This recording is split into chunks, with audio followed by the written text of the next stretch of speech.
Welcome home, brave patrons and YouTube channel members alike. I'm Ash. Obviously, this video is only going to be viewable to those brave heroes who have chosen to directly support the channel financially through the Patreon or YouTube channel membership avenues. And I struggle quite a bit with ideas on how to provide you guys with any sort of tangible value or anything that might make it worth supporting the channel in this way.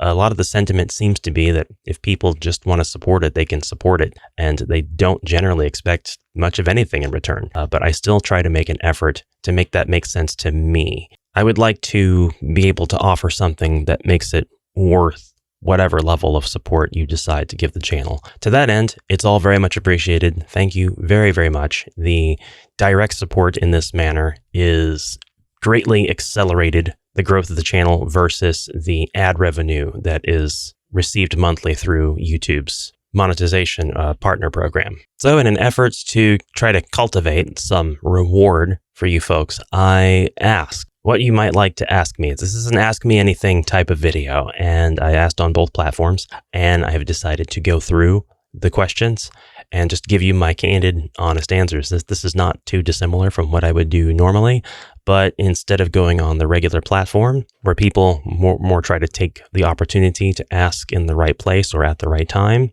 this is more like a catch-all. And I figure I can go a little bit more off the rails and a little bit more off the deep end if I have to. It has the added benefit of not affecting my algorithm or any of that YouTube nonsense. And I thought that if people knew that it was going to be members only, which I did warn people in advance that that's what it would be, that they might ask different kinds of questions that they ordinarily wouldn't ask just in public, which might make things weird. Thankfully, it didn't make anything weird, but it could always go that direction. I don't know if that's a good thing or a bad thing. So I wanted to start with the oldest question first. Do you plan on making or publishing any board games of your own? Would it be possible to collaborate with you on one, or perhaps get advice, especially if you have or plan to get one out there? And this is from D&D Jordan L. Now, right here are only 7 posts. So thank you for your questions.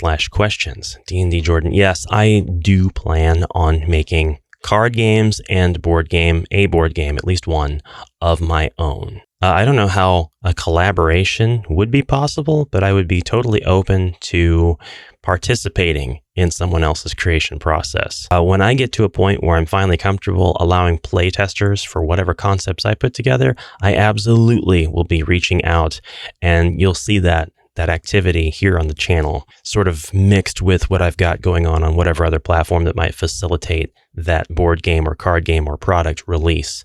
Gamebook also.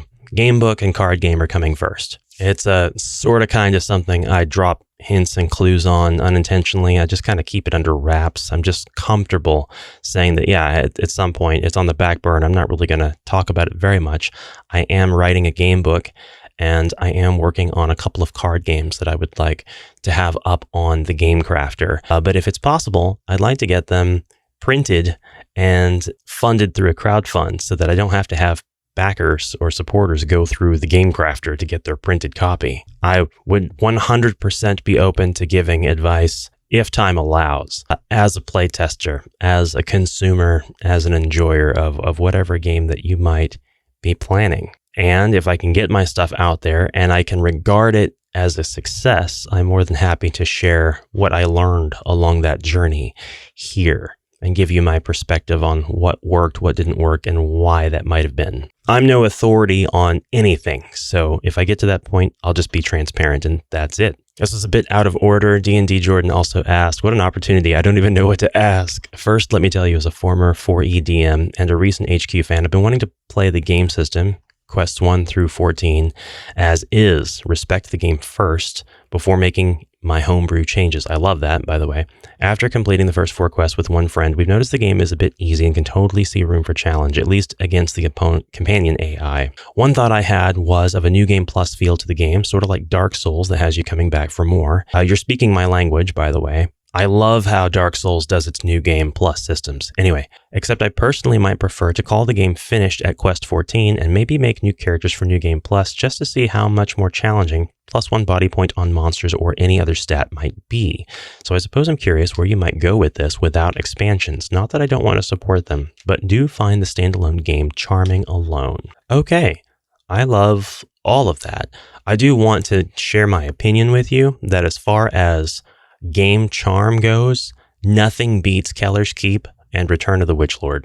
Those two expansions are must-haves. If you find the game system itself charming and you find it to be a very particular flavor and you don't want that flavor kind of tainted by themed expansions, those two expansions fit perfectly with the game. If you only get two and you want them to match the game's tone and style and design, those are the two to get, because those are the ones that came out with HeroQuest way back in almost any territory that HeroQuest was released in, and they were designed very closely to the same time, so they don't have any difference in feel. There's a little bit of an uptick in difficulty, but I think that you would really appreciate the uptick where you find it. Even Dark Souls has expansions, and that's why I mentioned that. So you could definitely incorporate one or both of those games as expansions to your New Game Plus system. So I really like the idea of the New Game Plus. If you're going to do that, you have to have some way, I feel, to give it value of having your players' characters be permanently strengthened. They have to have something that separates them from a brand new rolled hero. Otherwise, you're just going through with new heroes that get rolled up and it just gets harder and harder and harder, which is fine. But if you are using Dark Souls as sort of your influence, your inspiration, do recall that in Dark Souls, you continue to level up. So generally, when you get to the very end of a Dark Souls game, all is great. You win. Celebrate. It's awesome. You're ready to play New Game Plus. You can go through the whole game again, get rare artifacts. And by the way, I think 100% you should allow your heroes to continue getting rare artifacts if you do a New Game Plus. Absolutely have that second Orc's Bane. Absolutely have that second Borin's Armor. But then that second run is usually a revenge run. Like in a Dark Souls or Elden Ring or Bloodborne, you're really strong. And when you get back to the beginning of the game, you are now clearing through the enemies, and it feels really good, that first rerun. I don't know if you're looking for that same sort of flavor, since you're mentioning the game is pretty easy as is, but I definitely think when you get through that initial rerun, you should have monsters that are strengthened, so it still feels like a revenge run. You're still going through hacking them down, but it's still dangerous. And if they finish New Game Plus and they go on to New Game Plus 2, those monsters get stronger. And now it's a case of, did I waste any of my opportunities in that last playthrough to get unique pieces of armor and stuff? Or like a new talisman of lore? Or like, did I miss anything that could make New Game Plus 2 easier or harder? It's like Elden Ring. If I managed to beat Elden Ring, when I manage to beat it and I go back to play New Game Plus, that's my opportunity to get 9 more ancient, somber smithing stones, dragon smithing stone, and get 9 more weapons up to their maximum potential. And I'm not going to waste that opportunity, because when I get to New Game Plus 2, New Game Plus 3, New Game Plus 4, the game gets harder and harder and harder, and I'm going to need those weapons. But my character's also leveling up, and you don't lose weapons at all in Elden Ring or Dark Souls or any of the Soulsborne games, where you can lose weapons here. This is a topic I could probably talk about for a long time, so I really appreciate the talking point. I'll have to think through some New Game Plus ideas for a public-facing video. But I think that those points are ones that you should consider. Miso8228 says, can you tell us your thoughts on the next game jam? Have you decided what form it will take and what the rules are? What books or comics, if any, have you been reading and that you enjoyed? Or what your favorite books and comics ever? Have you been playing any video games of any kind? And if so, which ones? Which one have been some of your favorites of all time? Slay the Spire? Finally, what is your daytime job, if any? I love that if any. This channel does not pay the bills. This channel supports my hobby, which is to buy games and do more channel stuff. So I absolutely have a daytime job. We'll get to that one though. Can you tell us your thoughts on the next game jam? The next game jam will happen. It will be this year. It will take a very similar form to what we have done the last couple of years. And I guess since this is a very limited forum and it has a very narrow audience, I feel comfortable sharing that I'm going to have a very open game jam with very few restrictions.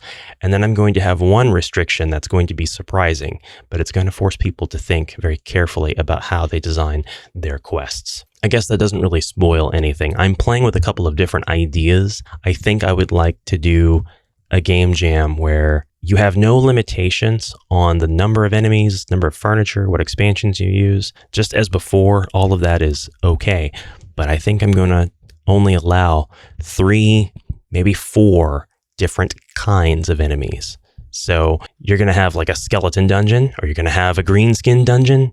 I want people to create quests that seem like they could come from an expansion like Keller's Keep or Return of the Witchlord. So limit people to kind of groups of enemies, and that would really, really alleviate a lot of the recreation of the quest on my end when I do the playthrough videos. I'm also kind of considering just dropping all restrictions and letting people submit whatever they want, because I might not have the time to do presentations. And if I'm not doing presentations, then instead of doing a presentation, I can show the quest on the screen in PDF form, and I can just go through and I can tell you why I judge things the way that I do, or I can tell you what I think about the quest as we go through and look at parts of it.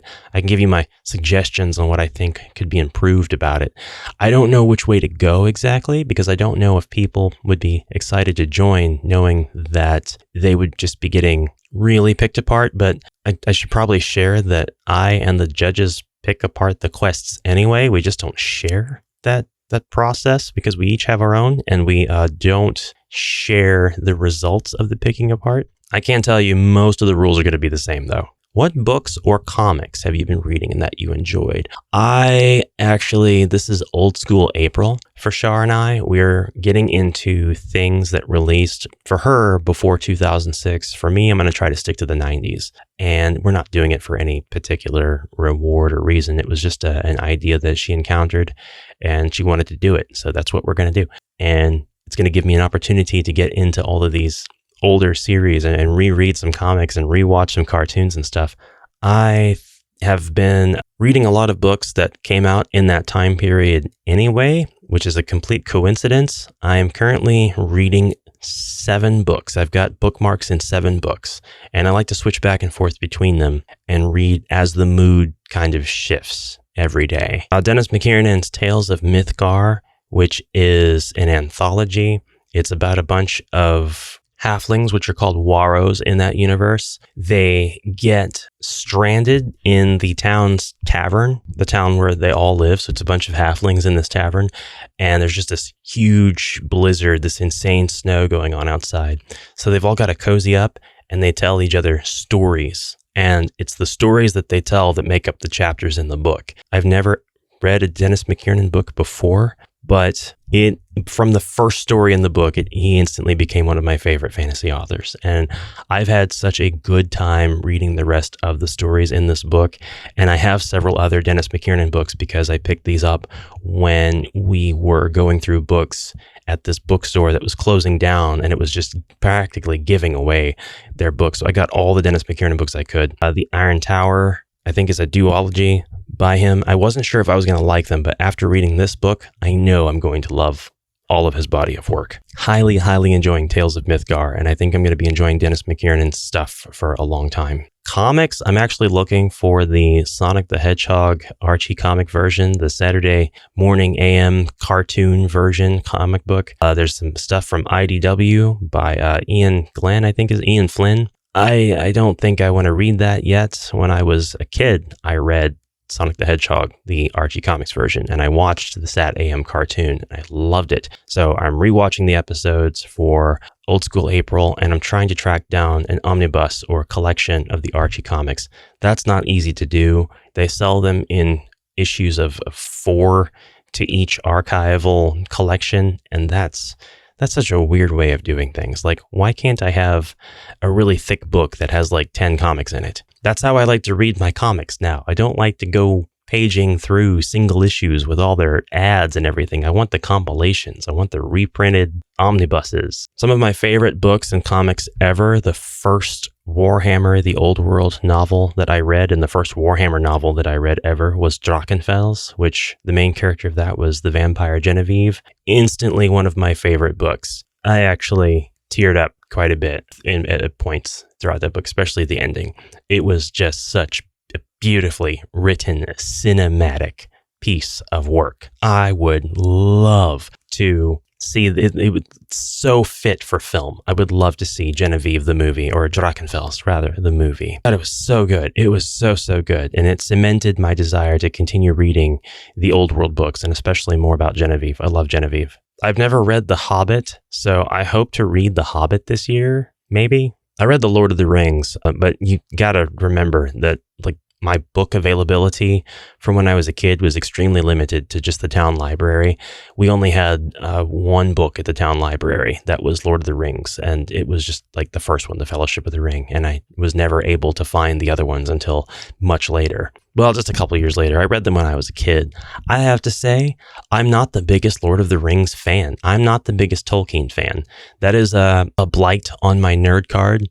I know. Just not the biggest Tolkien fan, but I did see The Two Towers in theaters, and I saw the first 2 Hobbit movies in theaters. And I think that I would really appreciate The Hobbit. I like much more the linear adventure told in a story than I do the ever-threatening encroachment of war and the tales of battles and skirmishes told. That, to me, is not entertaining. And that's a lot of Lord of the Rings. It's a lot of armies and a lot of elves and dwarves versus the orcs. That's not as exciting to me. One of my absolute favorite fantasy novels of all time that I read when I was a kid, and I finally tracked it down, and I plan to reread it, and the rest of the books in the series, is a book called Earth Dawn, or the series is called Earth Dawn, and the book is called The Longing Ring. I was very happy to see that there are actually more books in that series featuring the same characters. The book didn't quite end on a cliffhanger. It just ended on a very somber, open-ended note, and it was beautiful. It affected me as a reader very much. Have you been playing any video games of any kind? Absolutely. I got on this Ultima kick, so I've been playing Ultima Runes of Virtue 1 and 2 on my Game Boy, after recently playing Ultima Runes of Virtue 2 for the SNES here on the channel in a recent video. Some of my favorite games of all time: Elden Ring, Dark Souls 3, Fantasy Life for the 3DS. I have Fantasy Life I for the Switch, and I think that it's going to make that list also. It's just as soon as I make some time to play it. Shar and I also are poking through the end game of Pokopia. We finished the main campaign, the credits rolled. We're just building stuff now and having fun. It is fantastic. It is a lovely little game, and not really a little game by any measure. If you like Dragon Quest Builders, this is that, but like refined and just without the combat. So Dragon Quest Builders 1 and 2 are some of my favorite games also. Dragon Quest Builders, Dragon Quest Builders 2, and Pokopia are really part of their own like subgenre. There's been some very erroneous and bizarre comparisons to Animal Crossing. It's not Animal Crossing in the slightest. But these three games are great. They are fantastic. They are some of my top all-time rated games. Another one of my favorite games of all time is Shadow of the Colossus. It will always be one of my favorites. And then, of course, and there's not a lot of people that know this, Catherine. Catherine is one of my favorite games of all time. Catherine Full Body came out, and it improves on the original in just about every way. So I have to say Catherine Full Body is one of my favorite games ever. I actually haven't played Slay the Spire. I've watched gameplay of it, and I think that's as much as I want to do. My daytime job, I am now an IT professional. I am in service delivery. I have fundamental understanding of networking, and I have awareness of security. I don't know if I'll go into either of those paths. I may not, but I do know that I want to stay in the IT realm. I really, really enjoy my role now. After years of being in fabrication and in leadership, moving to the office from the factory has been the best thing I've ever done professionally, and that's where I'm going to stay. Sigmar willing, anyway. Thank you very much for your questions. Thomas A. Warboys 8146 says, how random is too random? When random becomes mindless, it's too random. Every game we ever play is going to have like that element of randomity, I guess, unless it's just one that's not played with dice or random card draws at all. And there's several of those out there. although I can't think of what they are right now. And that's okay. It's an awesome thing to roll for movement. There's people that don't like that. There's plenty of people who will disagree. I like rolling for movement. I don't have a problem rolling for movement. I like fixed movement just fine, but rolling for movement is fine for me. Rolling for attack and rolling combat dice, also fine. Lovely little pieces of randomity that makes sense. The more powerful of a weapon you have, the more dice you roll. That makes sense to me. That fits. But like an example of how random is too random would be those dungeon generation guides. And this piggybacks off of something else that I think is too random, which are character creators for video game engines. They'll boast these huge numbers, like millions of combinations. And to your mind, when you read that, when you see it, it's like millions? That's so many. And it's not, because the vast majority of what you generate is going to be subdivided into tinier and smaller features as you go on, because it's very easy to make more options for a character creator that don't affect the overall look, such that it's easy to achieve millions of combinations of things that create a character, but 90% of your characters are going to look the same. They're really going to look just like they're all made from the same cloth. And the same can be said for things like dungeon generation and things like that. So if you wanted to make your own million combination dungeon generation system, it would be very, very easy for you to do so. So let's take a look at a million. A million is a 1 followed by 6 zeros. You basically just need 10 to the power of 6. So get yourself a category like what type of dungeon is it? And just list 10. So tower, crypt, mines, a classic dungeon. Keep going until you reach 10, and now have your person who's generating the dungeon roll a d10. Then that's going to determine what kind of dungeon it is. Okay, now, what features will this dungeon have? Roll the d10 again, and then go ahead and just list basically 10 different types of, furniture and trap combinations that you can come up with. And now you have 100 dungeons right there. 2 sets of 10 makes 100 combinations. A third set of 10, so like what kind of monsters are going to be in the dungeon, that makes a total of 1,000 combinations. Now, this is kind of a poor example because like if we stop here, that 1,000 combinations, they're all going to feel very distinct and very different. But now the further you go on with this, the more we're really just getting very, very slight variations of these 3 major things. So element, what element is prevalent in this dungeon? Roll another d10. Now we're at 10,000 combinations. If you can come up with 10 elements, which you could do that pretty easily, just use the 5 Eastern elements and then you can do combinations, or you can add stuff to it like light, dark, lightning, whatever. Pokemon did it, so you obviously can too. Anyway, you could easily get to this stage where you're generating something that's out of billions of possibilities, but out of the billions, most of them just feel and look the same. So that's too random. And that's a long answer, so we'll just move on to the next one. Thank you for your question. Dan O'Hara, do you think we'll ever see a Space Crusade or Advanced HeroQuest remake? I do not. I had a video on why I don't think we're going to see an Advanced HeroQuest remake, and I won't repeat all of that here, but I also think that it would be way more possible actually to see a Space Crusade remake. Way, way more possible. And Games Workshop obviously own everything that contributes to what makes Space Crusade Space Crusade. That is to say, the Citadel sculpts and the concepts of the Gene Stealers and the Ultramarines and Blood Angels and all of the other very proprietary creatures and the representations of those creatures that make up Space Crusade. It would be extremely easy for them to put together another rule set and license the exact same art. I mean, it should all be their art and release it either as it was, as a reproduction, or as a completely new edition. It's really hard to say what kind of roadblocks would be there other than would they do it because, is there enough demand for that? I think that they will just continue to sell their war game and skirmish game stuff though, so I don't think it'll happen. But as far as is it possible to see Space Crusade? Yeah, I think it's way more possible to see Space Crusade than Advanced HeroQuest. D&D Jordan returned with, I'm also curious what your thoughts are on the treasure deck of 24 cards. I personally count cards in a way where I know once the deck is recycled to wandering monsters to stop searching the deck for treasure. At this point, though, I notice the rest of the quest finishes up pretty quickly once the deck is dry, but I don't know if I like that. But also wonder if that ratio of 40 bad, 60 good should continue for as many rooms there are, or give furniture that purpose of allowing an extra search. So treasure searches, in my opinion, they're affected a little bit once you introduce the expansions, and then you get some new cards added in to the treasure searches. But I feel like 60 good, 40 bad is the intended ratio. And if you were going to make sort of an extension to that or build rules upon that to kind of expand it out, I feel like you should stay with that ratio at best and only ever make it worse as the game goes on. I agree, dungeons kind of get pretty short after people are like, I'm done risking the treasure search. Rarely have I ever have people go through the entire deck of treasure cards. Usually they're looking at their body points on their heroes and they're thinking, can I survive a wandering monster attack? No, then I'm not going to search for treasure anymore.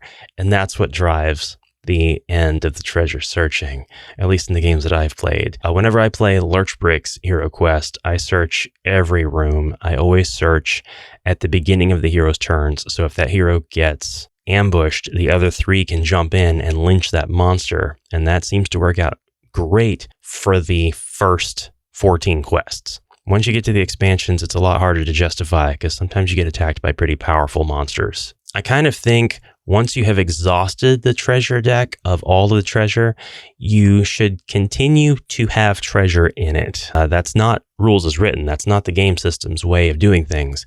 But if you wanted to expand on the idea, I would add in like a D6, and when you're done with all the treasure that's in the deck, now you roll a D6. And if you roll a 6, you'll get treasure again. But if you roll any other number, you'll get something bad. Either nothing will happen, or you'll get a wandering monster, or you'll get a trap. And then on the 6, you get treasure. You could kind of play around with the ratio and the number that gives you a successful result. You could also say, hey, if you want to search for treasure, and I'm looking at the quest notes, and there's no treasure that's supposed to be in this room in particular, no artifact or anything, no trap or anything that happens, then you get to choose. Do you want to draw from the deck or do you want to roll the die? And then all of your adventures, all of your quests that you create, you can have your wandering monster and kind of in the same margin, what kind of treasure options there are when the person chooses to roll the die instead of draw the cards, or what kind of treasure is left in the dungeon if you've completely taken all the treasure cards out of the dungeon.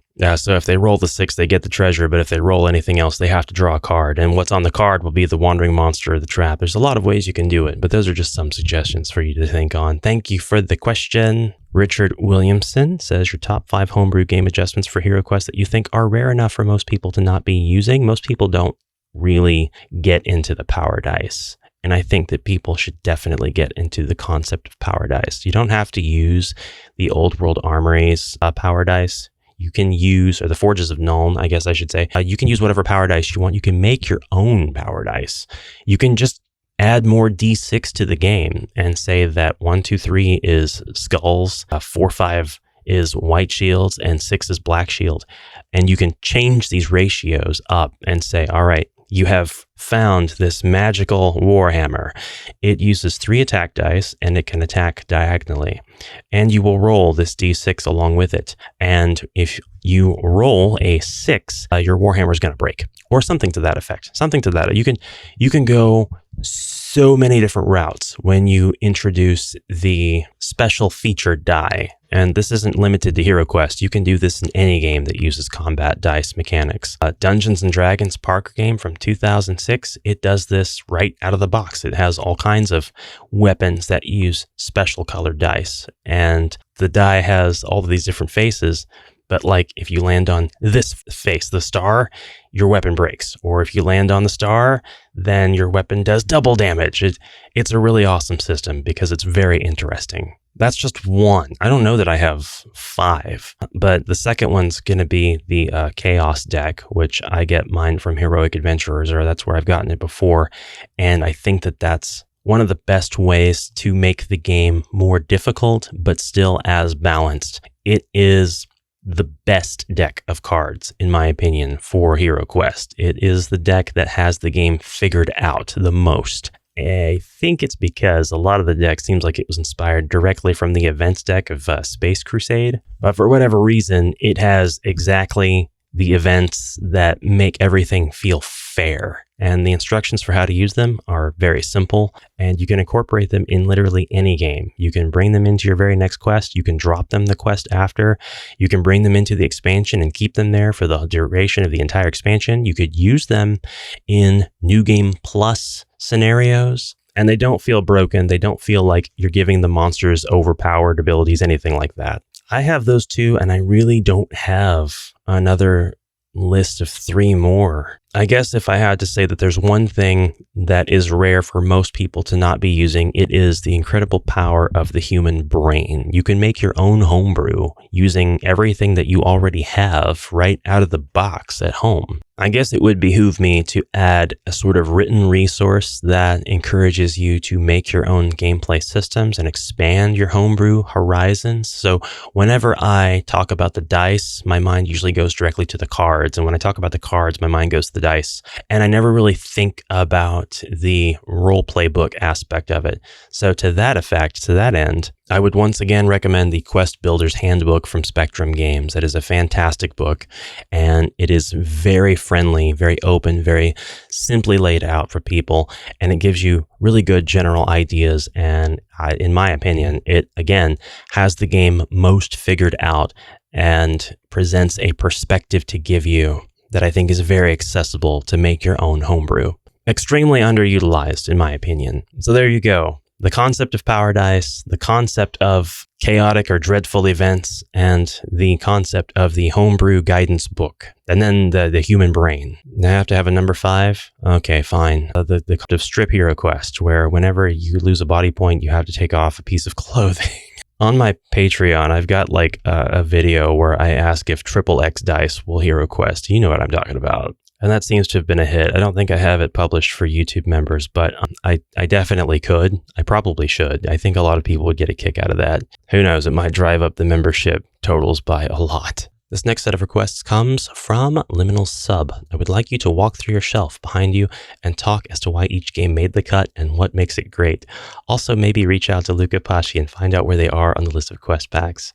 Okay, that first one. It's a tremendous ask, but only because it's very, very time consuming. But also, I can't really do that as it's worded because a lot of the games back there I haven't played. I acquired them. They made it past my first cut in a series of cuts, which was, do I think I'm going to like this game? But games like Metal Gear Solid and Gloomhaven, I actually have not played. So I need to learn the single player modes of the game, break them out, play them, see if I like them enough to keep them, and or do I like them enough to try the multiplayer and then teach, my party of gamers, if I can get them over here, to play it. And then if so, they're keepers.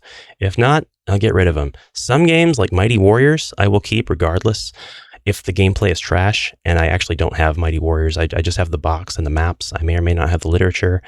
I only have the miniatures technically because I have Advanced HeroQuest. I think I'm missing the spell cards.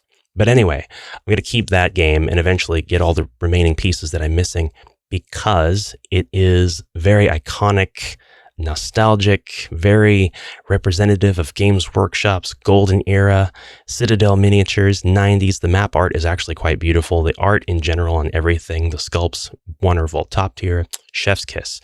But as for the game itself, I know it's garbage because I read Always Bored, Never Boring's very thorough, informative 2011 review on Board Game Geek, and he said it was garbage and he explained why. And reading the review, I would absolutely agree. Doesn't mean I won't try to play it, just to experience some of that monotony. But no, some of the games I'll keep even if I don't like the gameplay. But maybe I could go through one day and explain why each game made that first cut, why I was attracted to it in the first place.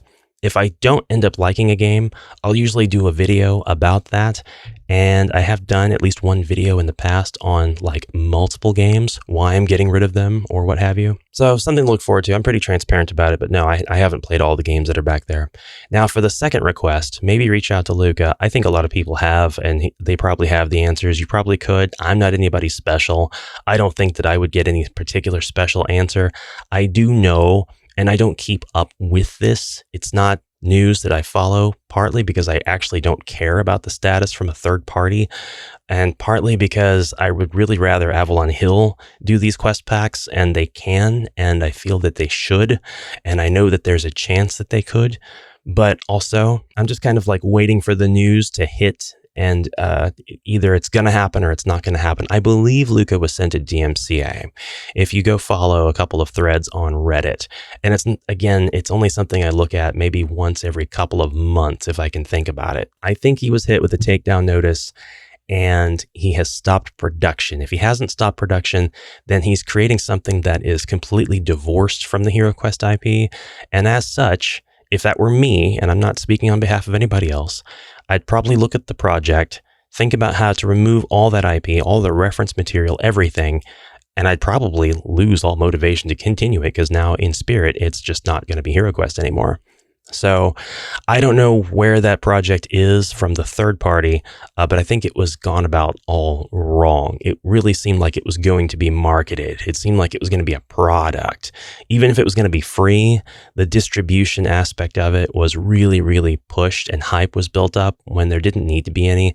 I think it should have been handled a lot like Ispa Zargon's The Dark Company, where one day he just came out with a video and said, hey, I remade this. Here's how I did it. Everything's free.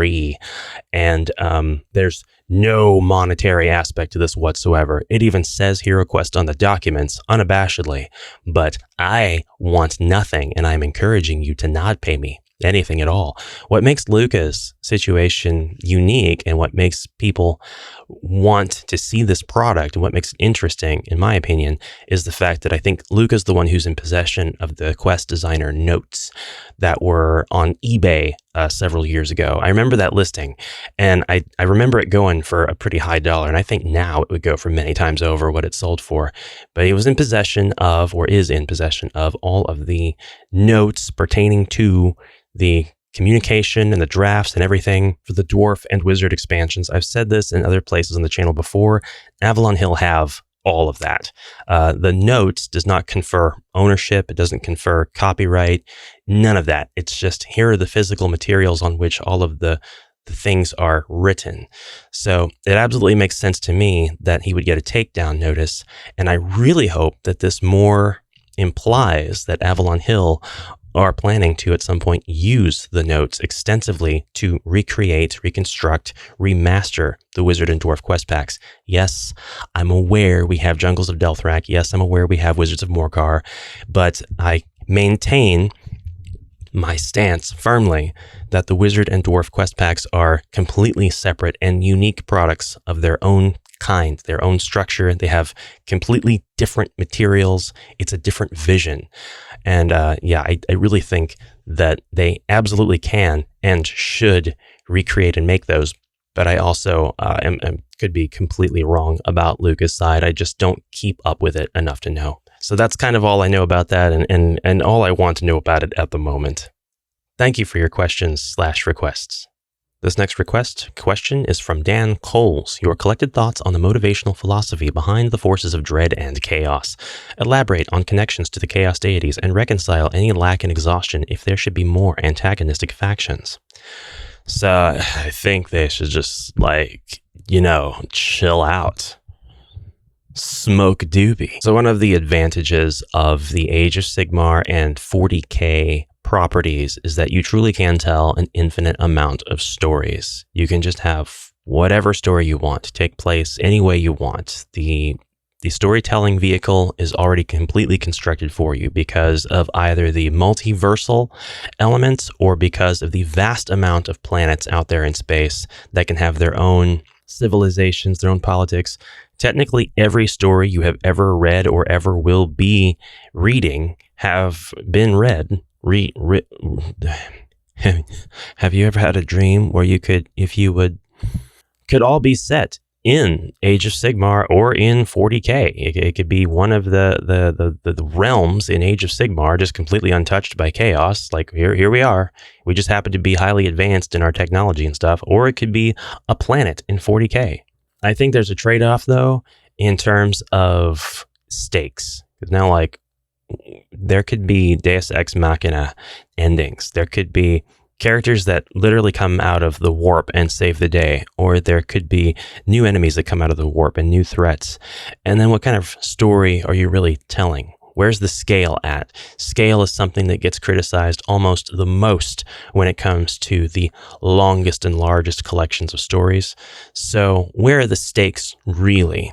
That's kind of a rant in and of itself. It's kind of a peek behind the curtain of my thoughts on the forces of dread and chaos. If you're holding all of this in one universe in which the stakes are very high, like no multiversal aspect whatsoever, then I would say it is entirely possible for the author to just cut into the pie that is the power balance dynamic between the forces of good, or whatever stands for good in this world, and evil, or whatever makes up evil in this world, and all of the spectrum of moralities in between. When you take a piece of that pie and you convert it to a new faction incoming, I don't think that exhausts the other ones. I just think that depending on the slice of that pie, that new slice, the other factions kind of change as far as the ratio. So now you have to think about the potential to storytell the politics. If you are the good guys and you're fighting the rat men, and suddenly there's a new faction of ogres that come in, can you use this to your advantage? Can you get the ogres to fight the rat men? Are there as many ogres as there are rat men, and do they have the exact same goal, to eliminate the good guys? That's the kind of like story that I would actually like to read. I think that it would come off as exhausting at first, but I'm not even sure if I'm understanding the question correctly. I'm going with my interpretation. I kind of think that's how I would handle being a writer in an environment where I am told what to write generally, and then just left up to me how to write it. Because if a new faction comes and wipes out the good guys, then you can't tell any more stories about it. So obviously you need to construct something that makes sense for this universe to have this new entity. Sometimes that means the good guys lose, and maybe something else emerges, perhaps via some magical or mechanical means, or perhaps a change of heart. There's a small group of the ogres within the ogre faction that are like, maybe human flesh tastes not so good as to be worth killing all rest of humans. And then those ogres start the eventual ogre uprising that happens from within the ogre ranks. None of this probably makes any sense. So thank you very much for your question. So I hope this video was fun for you guys to listen to and enjoy. It was fun for me to make. It was very relaxed. It's just me reading questions. I looked at a lot of these ahead of time and tried to kind of sort of prepare for them in some way. Like for Miso, I wanted to share that one of my favorite comics of all time, and I forgot this. It's just Batman. I mean, Batman's one of my favorite superheroes of all time, and I have very specific comics that I've been trying to collect that are pre-New 52. So I haven't picked up any Batman books in a while because most of my collection is, I feel, pretty complete. But my favorite Batman comic is The Long Halloween, followed by Dark Victory. I think that those are just the gold standard of Batman comics, and I don't think anything even really comes close. I don't really love Superman, but one of my favorite comics is All-Star Superman. I think it's fantastic. I think if you have to have an introduction to Superman and also want to get completely ruined on Superman because you'll never read anything better for the character, it's All-Star Superman. And one of my favorite comics of all time also is Spawn. I have the first 4 volumes of the Origins collections, and I think there's 12, there might be 25 issues per volume. No, I think I have the first 50 issues that way. I read it as a kid. I should not have, but I did, and I loved it and The Savage Dragon. I think I went through all of these pretty thoroughly, and I want to thank you guys for asking them and making this a fun little experience. So until next time, I thank you very much again for your kind patronage. Do let me know if there are any channels out there that kind of know or seem to know how to balance the YouTube members with the patrons, because I've been thinking about dropping one of these avenues entirely and just having the other one. And I don't like Patreon. I just genuinely don't like the system. I don't like how it's set up. I don't like the tier system that it has. I don't like how difficult it is to add merch onto stuff, but I will say I like that I can get merch. I should maybe look into Spring, which is a merch provider just for YouTube, and then that would allow people to buy stuff outright instead of having to wait 3 months on Patreon, which is just so terrible. Then I could kind of get everybody on one platform, and I'm kind of thinking that might be how I do it. But then there are things like book clubs and stuff where I might want to read something, and I can't do that on YouTube because they're weird. I don't know.